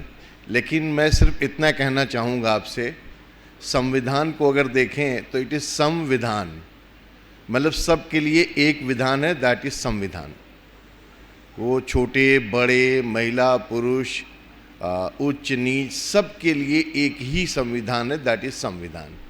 उसमें सबको बराबर के अधिकार दिए गए हैं, और इस बराबर के अधिकार को देने के लिए जो ड्राफ्ट कमेटी बनी थी, उस कमेटी के अध्यक्ष हमारे अंबेडकर महोदय थे।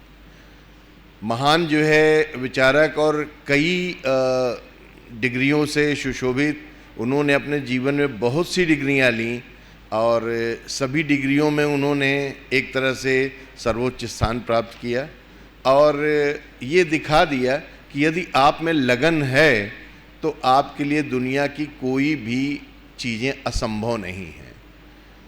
हम इस विचार से हट के थोड़ा विचार कहना चाहेंगे कि हमारे बाबा साहब ने एक संविधान प्रस्तुत कराया, उस संविधान से हम सबको बराबर हक मिला। अब ये हमारी आगे की हम सब की जिम्मेदारी होती है कि उस संविधान के तहत चल के हम भी एक ऐसी मंजिल प्राप्त करें कि कहीं न कहीं अंबेडकर जैसे तो नहीं, लेकिन कुछ उनके जैसे हो सकें और अपनी भी एक मिसाल प्रस्तुत करें। हम आप सबसे यही अनुरोध करेंगे कि अपने विद्यालय का, अपने परिवार का, अपने जगह का नाम इतनी मेहनत करें, इतनी आगे बढ़ें कि अभी जो विद्यालय आप पूछा जाता है कि आप कहाँ पढ़ते हैं, आप SS कॉलेज में पढ़ते हैं, बाद में ये पूछा जाए कि कहाँ की पढ़ी हो, ये भाई ये हमारे कहाँ के पढ़े हैं, ये SS कॉलेज के पढ़े हैं। तो आपकी आइडेंटिटी, अभी तो कॉलेज की आइडेंटिटी आपकी पहचान है, आपके पिताजी का नाम, आपके माताजी का नाम, आपके परिवार का नाम आपकी पहचान है। हम उन हर बच्चों में वो देखना चाहते हैं कि वो बच्चे अपनी पहचान से अपने माँ बाप की, अपने घर की, अपने विद्यालय की पहचान बनाएं। और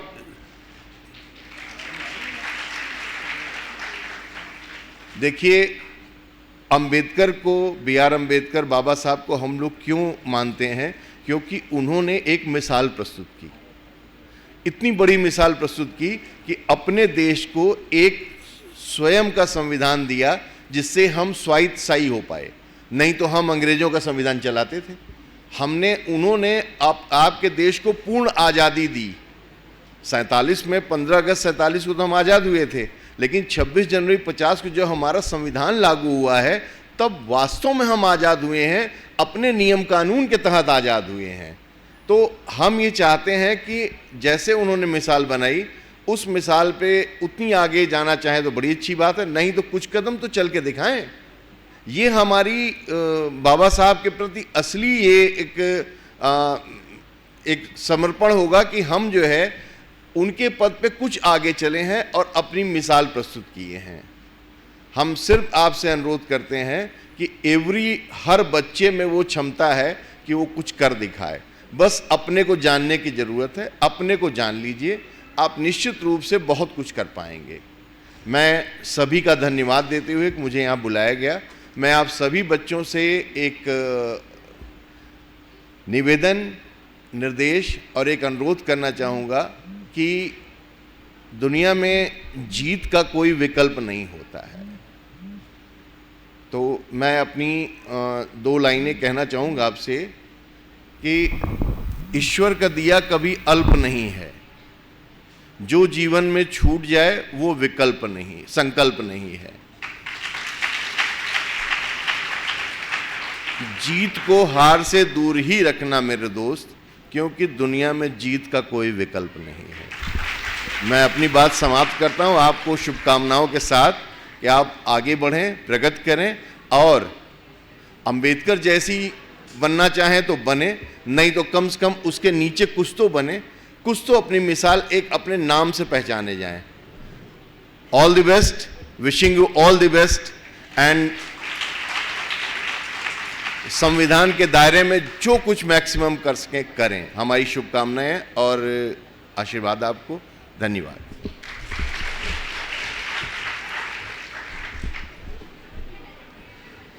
डॉक्टर भीमराव अंबेडकर जी के विचारों को लेकर पिछले लगभग 15 दिनों से अनेक कार्यक्रमों का आयोजन किया जा रहा है, जिसमें शासन का भी मार्गदर्शन है, हमारे विश्वविद्यालय का भी मार्गदर्शन है। स्वामी सुखदेवानंद स्नातकोत्तर महाविद्यालय के प्रत्येक संकाय के द्वारा विभिन्न प्रकार की प्रतियोगिताओं का आयोजन किया गया और स्वामी सुखदेवानंद विधि महाविद्यालय द्वारा भी विभिन्न कक्षाओं के छात्र छात्राओं के लिए अनेक कार्यक्रमों का आयोजन किया गया। इन विभिन्न प्रतियोगिताओं में जो बच्चे विजेता रहे, आज उनको प्रमाण पत्र इस मंच से दिया जाना है। मैं आज के कार्यक्रम के अध्यक्ष माननीय डॉक्टर A.K. मिश्रा साहब और हमारे जो विशिष्ट अतिथिगण हैं, प्राचार्य जी हैं, प्राचार्यगण हैं, उन सबसे अनुरोध करूंगा अपने कर कमलों से इन विजेता छात्रों को प्रमाण पत्र देकर उनका मनोबल बढ़ाने की कृपा करें। और दीप्ति जी से अनुरोध है कि वो प्रमाण पत्रों को मंच तक पहुंचाने की व्यवस्था करेंगी। इस संपूर्ण व्यवस्था में जो छात्राएं उनका सहयोग दे रही हैं, आराध्या यादव जी, श्रुतिका जी, नैन्सी जी, आप सभी लोगों से अनुरोध है मंच पर बच्चों के प्रमाण पत्र लेकर उपस्थित हों। सर्वप्रथम स्वामी सुखदेवानंद स्नातकोत्तर महाविद्यालय के विज्ञान संकाय के विजेताओं को मैं आमंत्रित करूंगा। विज्ञान संकाय के द्वारा डॉक्टर अंबेडकर जी के ऊपर एक भाषण प्रतियोगिता का आयोजन किया गया था, जिसमें जो छात्र विजेता हैं, मैं उनका नाम ले रहा हूँ, वो लोग मेरे सामने वाली सीढ़ी से अपने जूते चप्पल नीचे उतार कर चढ़ेंगे और इधर से प्रमाण पत्र लेकर उस साइड से नीचे उतर जाएंगे। अनिकेत पांडे,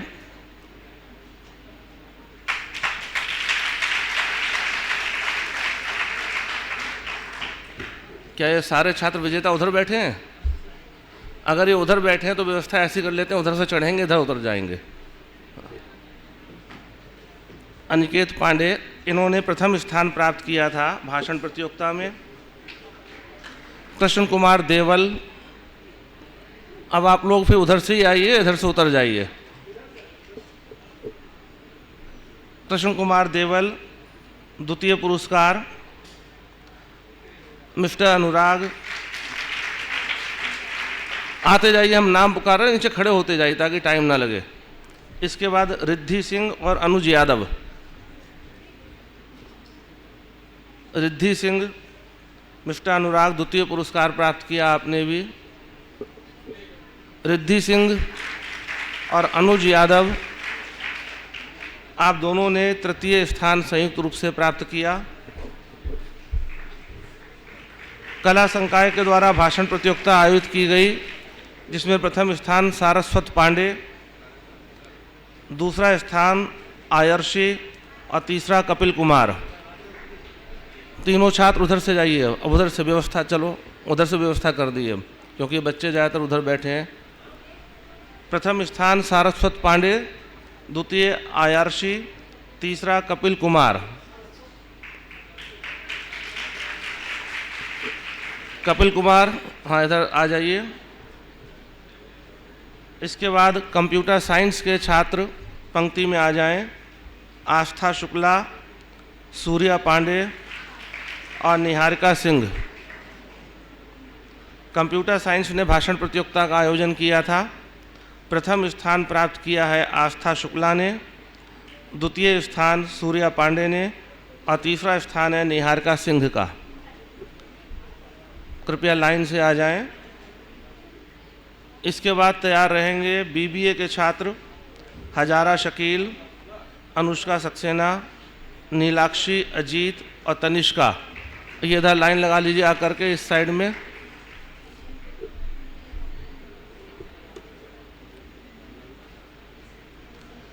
बीबीए डिपार्टमेंट ने भी भाषण प्रतियोगिता का आयोजन किया था, जिसमें प्रथम स्थान प्राप्त किया है हजारा शकील ने। ऊपर आइए। द्वितीय स्थान है अनुष्का सक्सेना।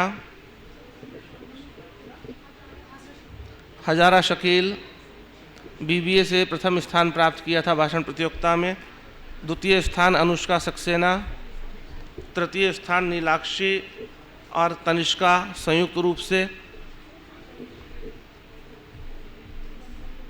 बीएड विभाग के द्वारा निबंध प्रतियोगिता का और क्विज का आयोजन किया गया। निबंध प्रतियोगिता के विजेता पलक पांडे, द्वितीय पुरस्कार पलक पांडे ने प्राप्त किया। मंच पर आइए। और इसके साथ में क्विज के विजेताओं के नाम ले रहा हूँ, वो लाइन लगा लीजिएगा मंच के सामने। दीपक कुमार, प्राची दीक्षित, विशाल विनीत, गौरव कुमार मिश्रा, अनुप्रिया आनंद, पुष्पा वर्मा और पलक पांडे। ये पलक पांडे हैं बीएड विभाग की। निबंध प्रतियोगिता में इन्होंने द्वितीय पुरस्कार प्राप्त किया। उसके बाद में क्विज कंपटीशन के दीपक कुमार सबसे पहले आइए। अगर किसी का प्रमाण पत्र आपस में बदल जाता है तो नीचे आप लोग बाद में चेंज कर लीजिएगा परस्पर।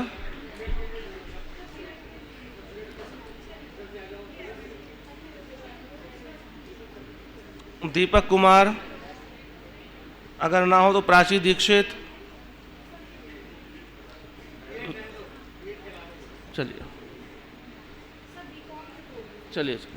वाणिज्य विभाग में भाषण प्रतियोगिता आयोजित की गई थी, जिसमें प्रथम स्थान प्राप्त किया रजनी देवी, बीकॉम 6 सेमेस्टर। द्वितीय मुस्कान वर्मा और तृतीय है रचित। तीनों लोग आ जाइए लाइन से। रजनी देवी, मुस्कान वर्मा और रचित।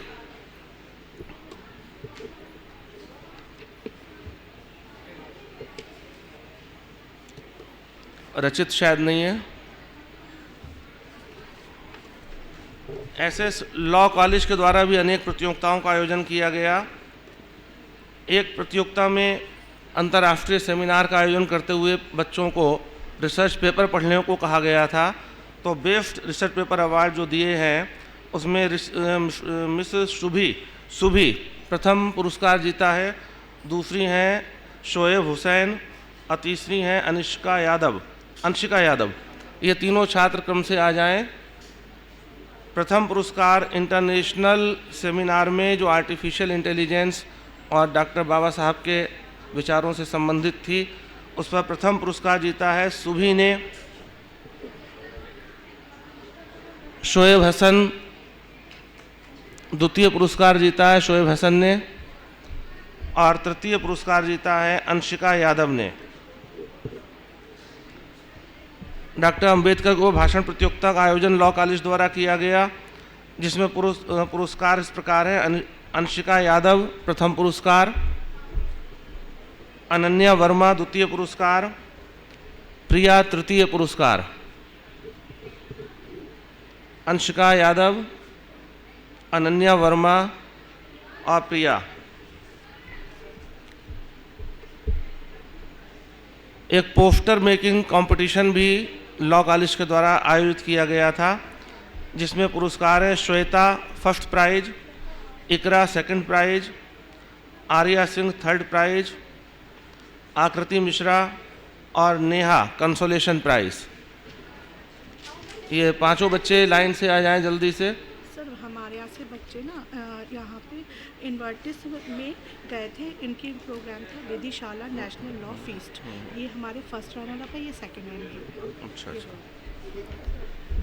पोस्टर मेकिंग के ये विजेता हैं श्वेता फर्स्ट प्राइज, इकरा लाइन से आ जाओ बेटा, जल्दी सब लोग लाइन से आइए अगर यहाँ उपस्थित है तो। चलिए, एक और गौरवपूर्ण क्षण हमारे लॉ कॉलेज के द्वारा है।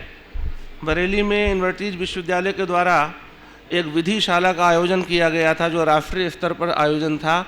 उसमें हमारे छात्रों ने प्राइज जीता है और इन छात्रों को मैं तालियों की आवाज़ के साथ आमंत्रित करना चाहूँगा।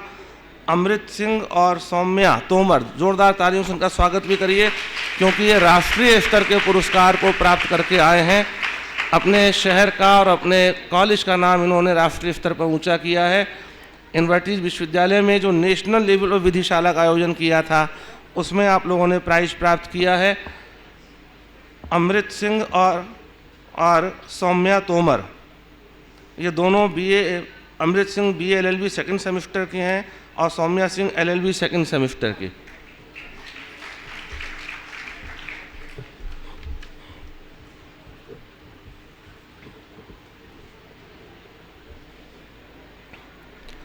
पुरस्कार वितरण के इस क्रम की पूर्णता के उपरांत मैं अतिथियों से निवेदन करूंगा अपना आसन ग्रहण करें। अब हमारा कार्यक्रम पूर्णता की ओर है। अध्यक्षीय भाषण होगा। अध्यक्षीय भाषण के बाद में धन्यवाद ज्ञापन होगा और राष्ट्रगान होगा। राष्ट्रगान के बाद आप लोग यहाँ से प्रस्थान करेंगे। लेकिन सभी छात्र छात्राओं के लिए प्राचार्य जी द्वारा जलपान की व्यवस्था की गई है, तो पंक्तिबद्ध होकर के बाद में जब मैं अनाउंस करूँगा राष्ट्रगान के बाद, तो आप लोग पंक्तिबद्ध होकर के निकलेंगे और आपको अपना लंच पैकेट या अपना जलपान का पैकेट गेट पे मिलेगा। अनुशासन के साथ आप लोग वो लेते हुए यहाँ से प्रस्थान करेंगे अभी थोड़े समय के बाद। ये सूचना प्राचार्य जी द्वारा दी गई। बच्चे देखिए खुश हो गए। अभी मेरे को प्राचार्य जी ने कान में बताया कि बच्चों को बता देना सब्र का फल मीठा होता है। तो एक बार प्राचार्य जी के लिए तालियां बजाइए आप लोग। चलिए, अब हम लोग कार्यक्रम को आगे ले जाते हैं, पूर्णता की ओर ले जाते हैं। अब आप लोग शांति बनाए रखिए, बातचीत नहीं। अब जो भी चर्चा होगी कार्यक्रम के बाद बाहर निकल के करिएगा। ये संपूर्ण कार्यक्रम जिसकी छत्र छाया में हो रहा है और जिसके मार्गदर्शन में हम लोग कुछ कर पाते हैं, ऐसे हमारे स्वामी सुखदेवानंद स्नातकोत्तर महाविद्यालय और स्वामी सुखदेवानंद विधि महाविद्यालय दोनों की प्रबंध समिति के सचिव परम आदरणीय डॉक्टर ए.के. मिश्रा साहब हमारे आज के कार्यक्रम की अध्यक्षता कर रहे हैं। मैं उनसे निवेदन करता हूं अपने अध्यक्षीय उद्बोधन के द्वारा बच्चों को आशीर्वाद देने की कृपा करें। डॉक्टर मिश्रा साहब।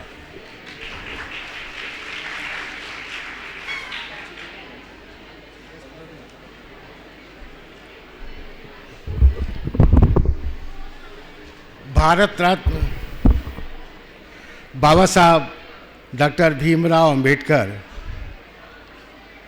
की 135वीं जयंती पर, जन्म जयंती पर आयोजित एक 15 दिन के पखवाड़े के कार्यक्रम के विराम के अवसर पर हम लोगों के बीच अपनी गरिमा में उपस्थित से अभी हम लोगों को सिंचित किया। एक मोटिवेशनल स्पीकर के रूप में शाहजहाँपुर के बड़े ही प्रख्यात चिकित्सक और शाहजहाँपुर जनपद के वरिष्ठ चिकित्सा अधिकारी सम्मानीय मिश्र जी, शाहजहाँपुर जनपद में जिला प्रोविजन अधिकारी के पद को सुशोभित कर रहे और महाविद्यालयों को सदैव अपना सहयोग प्रदान करने वाले सम्मानीय श्री गौरव मिश्रा जी, शाहजहाँपुर जनपद में जिला कार्यक्रम अधिकारी के रूप में तैनात और हम सबका सहयोग प्रदान करने वाले अरविंद रस्तोगी जी, स्वामी सुखदेवानंद महाविद्यालय के एसएससी प्राचार्य डॉक्टर प्रोफेसर आज़ाद जी, स्वामी सुखदेवानंद विधि महाविद्यालय के एसएससी प्राचार्य प्रोफेसर जयशंकर ओझा जी, हमारे इस कार्यक्रम के सूत्रधार और अपना सफल संयोजन और संचालन कर रहे वाणिज्य विभागाध्यक्ष और उप प्राचार्य स्वामी सुखदेवानंद महाविद्यालय प्रोफेसर अनुराग अग्रवाल जी, सभागार में उपस्थित स्वामी सुखदेवानंद विधि महाविद्यालय और स्वामी सुखदेवानंद महाविद्यालय के विद्वान प्राध्यापकगण और बाबा साहब भीमराव अंबेडकर की विभिन्न कार्यक्रमों के आयोजन में अपना प्रतिभाग सुनिश्चित करने वाले छात्र छात्राओं और सभागार में उपस्थित छात्र छात्राओं, आप सभी का अभिनंदन करता हूं, स्वागत करता हूं। और इसलिए करता हूं कि आप लोगों ने बाबा साहब भीमराव अंबेडकर के जन्म जयंती में विभिन्न कार्यक्रमों में आपने प्रतिभाग किया। एक ऐसे राष्ट्र के अग्रज भक्त के कार्यक्रम में आपने प्रतिभाग किया जिसने बचपन से लेकर अपने शैक्षिक काल तक अनेक विसंगतियां, आज से अनेक विषमताएं और अनेक सामाजिक दोहरापन झेला, लेकिन उसने अपनी उस सकारात्मकता से, अपनी पॉजिटिविटी से उन सभी विषमताओं को, उन सभी सामाजिक आपदाओं को जो उसके ऊपर थी, उन सब को उसने अपना अस्त्र बनाया और अस्त्र बनाने के बाद शिक्षा को सबसे बड़ा अस्त्र बनाकर उसने भारत ही नहीं बल्कि विश्व के अंतर्गत अपनी एक विशेष पहचान बनाई। आज हम इस बात से लाभान्वित होते हैं, इस बात का गौरव अनुभव करते हैं कि हमारे भारत के बाहर भारतीय संविधान की जब प्रशंसा होती है, चर्चा होती है, फ्लेक्सिबिलिटी की बात आती है, इसमें मिले हुए अधिकारों की बात आती है, भारत में मिले हुए समानता के अधिकारों की बात आती है, भारत में लोगों के समता की बात आती है, तो कहीं ना कहीं हमारे संविधान की एक विशेष पृष्ठभूमि अंतर्राष्ट्रीय स्तर पर प्रचारित होती है। आज हमारे छात्र छात्राओं का ही नहीं बल्कि देश के अंतर्गत सभी नागरिकों को अपना सर्वांगीण विकास करने, सामाजिक स्तर पर अपनी विषमताओं को दूर करने और अपनी गौरवमय जीवन के माध्यम से इस सरकार के साथ, देश के साथ अपने स्वतंत्रतापूर्वक जीविकोपार्जन का जो महत्वपूर्ण स्थान प्राप्त है, उसके लिए बाबा साहब भीमराव अंबेडकर को हम कोटि कोटि नमन और प्रणाम करते हैं। और उस नमन में हमें उस नैसर्गिक साहस को, उनकी उस नैसर्गिक ऊर्जा को अपने अंदर आत्मसात करने की भावना पैदा होती है कि हम उस भावना को पैदा करें जो बाबा साहब भीमराव अंबेडकर ने पैदा की। भारतीय इतिहास के बारे में जब बाबा Saheb Bhimrao Ambedkar basically he was the student of commerce and management and economics, उन्होंने इंडियन कॉइन्स के ऊपर सबसे पहला अपना शोध प्रबंध MS साइंस इकोनॉमिक्स के अंतर्गत प्रस्तुत किया। और जो कॉइन का कंटेंट्स था कि किस तरीके से हम कॉइन्स को लेन देन में परिवर्तित करते थे, जिसे हम Indian problem of Indian rupee के नाम से उनकी किताब आई, बात को 6 अध्यायों में बटी हुई, उनका सबसे पहला एक MSc के लिए, MSc इकोनॉमिक्स में उनका एक डिजर्टेशन वर्क था। फिर बार एटला की उपाधि लेने के बाद भारत के न्यायिक व्यवस्था के अंतर्गत सोर्सेस ऑफ लॉ को किस तरीके से भविष्य में नियंत्रित करेंगे, उसकी फ्लैक्सिबिलिटी क्या होगी, जब संविधान सभा के अंतर्गत ड्राफ्ट कमेटी के अंतर्गत एक एक शब्दों के अंतर्गत विभिन्न विश्व के अनेक भागों से जो ज्ञान उपलब्ध था, उन सबको संजोकर किस तरीके से हमने उसे आज संजोया है, रखा है, उस सब के लिए हम उनको नमन करते हैं। हम नमन करते हैं उनकी सभी उन भावनाओं को जिनके माध्यम से हम अपनी ऊर्जा का सम्मान देश के विकास के लिए कर सकते हैं। मैं धन्यवाद ज्ञापित करता हूं अपने इस महाविद्यालय के प्राचार्य जी को कि जिन्होंने बाबा साहब भीमराव अंबेडकर के इस पखवाड़े को महाविद्यालय के अंतर्गत प्रत्येक विभाग के द्वारा संचालित कराया। विधि महाविद्यालय में भी इसी प्रकार से एक कार्यक्रम संचालित हुए और पूरे पखवाड़े में छात्र छात्राओं ने जितना बाबा साहब भीमराव अंबेडकर को आत्मसात किया है, मैं समझता हूं कि अन्य किसी महाविद्यालय की तुलना में हमारे महाविद्यालय के छात्र छात्राओं ने उसके बारे में काफ़ी अध्ययन किया है, अपनी प्रस्तुति दी है और उनके वक्तव्यों को कहीं न कहीं प्रेरणा के रूप में हम सबके सामने रखा है। इसके लिए आप सभी को भी मैं धन्यवाद देता हूँ कि निबंध प्रतियोगिता के माध्यम से, भाषण प्रतियोगिता के माध्यम से आपने बाबा राव अम्बेडकर को जितना समझा वो हम सबके सामने लाए। इसके लिए आप सभी को विशेष धन्यवाद। और साथ ही साथ हम धन्यवाद देते हैं कि आज इस कार्यक्रम में सभी हमारे अतिथि उपस्थित हुए और उन्होंने अपनी गरिमा में उपस्थित से हमारे छात्र छात्राओं का उत्साहवर्धन किया है। इसके लिए उनका हृदय से धन्यवाद ज्ञापित करते हैं और साथ ही साथ एक अनुरोध करते हैं कि जब ये जन्म जयंतियाँ मनाई जा रही हैं, जब हम कितना हास्यास्पद स्थिति, एक बात कहकर अपनी बात को समाप्त करूंगा। भारत के अंतर्गत जिस जाति व्यवस्था का आज अपमान किया जाता है, वो जाति व्यवस्था वास्तव में एक प्रोफेशनल युग था। जो कारपेंटर का काम करता था वो बढ़ई कहलाता था, जो लोहार का काम करता था, लोहे के आयुध बनाता था, वो लोहार कहलाता था। That was not converted into the cast.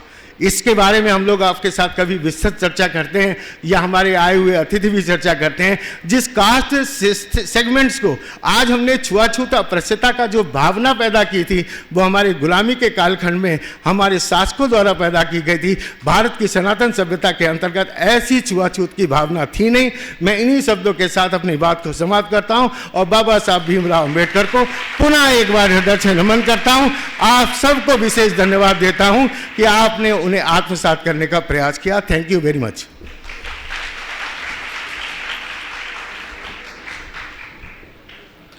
ये संपूर्ण कार्यक्रम का आयोजन स्वामी सुखदेवानंद पीजी कॉलेज और स्वामी सुखदेवानंद लॉ कॉलेज के संयुक्त प्रयासों का परिणाम है। मैं लॉ कॉलेज के प्राचार्य डॉक्टर JS ओझा साहब से अनुरोध करता हूं कि सभी अतिथियों का धन्यवाद ज्ञापित करें। इसके उपरांत राष्ट्रगान होगा और हम लोग फिर यहाँ से अनुशासन के साथ प्रस्थान करेंगे। डॉक्टर JS ओझा साहब।